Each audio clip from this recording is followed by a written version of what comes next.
Good evening, friends. Weather Authority Alert Day is in effect for your Thursday due to the threat for strong to severe storms throughout southwest Virginia.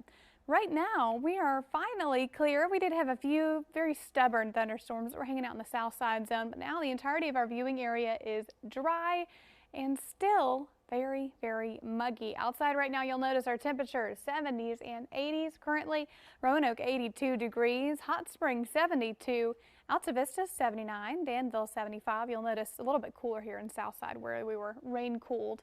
Right now in Covington 83, Pulaski 79, and 75 currently in Independence. Not only are temperatures high, so are the dew points. It is absurdly humid outside, 68 degree dew point in Roanoke, 60s and 70s across the board.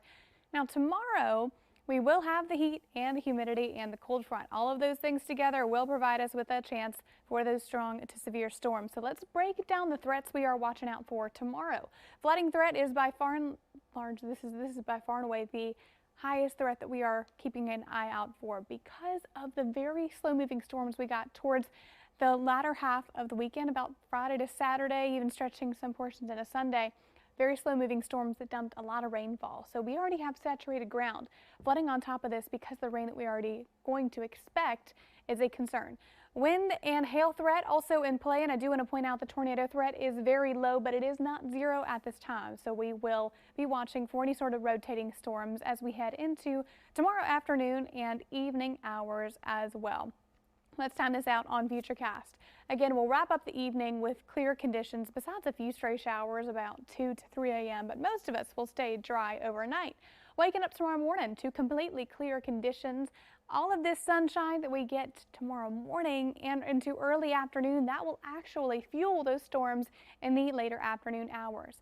By lunchtime, the clouds roll in and so do the storms. Also want to point out this particular model, the shape of these storms doesn't look to be super friendly. We'll just say that. These little commas you're seeing right here, somewhat a little bit of a tail on some of these supercells. This is suggesting the model picking up on the fact that there could be a little bit of rotation within these storms. So we will keep a very close eye, especially on this first line, moving through by lunchtime about 12 to 1 o'clock. That line eventually becomes a little more widespread and heads towards the Lynchburg and Southside zone. Could be a little bit of hail, especially associated with this as it moves into a very favorable environment. That is the first line. Secondary line by about 8 o'clock. This line moves through and it fizzles out pretty quickly because the atmosphere will likely be worked over by the stronger storms that begin around lunchtime. After that, we dry things out totally by 10 to 11 o'clock tomorrow night, and that will be the case until next week. We're still going to be very dry. We're entering finally into a much calmer pattern. All good news on our part. Let's talk rainfall amounts. The accumulation we are expecting with this storm system, about a quarter to a half inch. So this is really nothing to write home about, which again, good news because of the significant rain that we got this past weekend. We will hopefully see a little bit less flooding. Zone by zone, low temperatures tonight back in the 60s and 70s this evening. Because of the muggy conditions, we're keeping those temps up, and that will be the case for the next week. High temperatures, 80s and 90s ahead. After the rain and storms tomorrow, we are dry Friday through next Monday.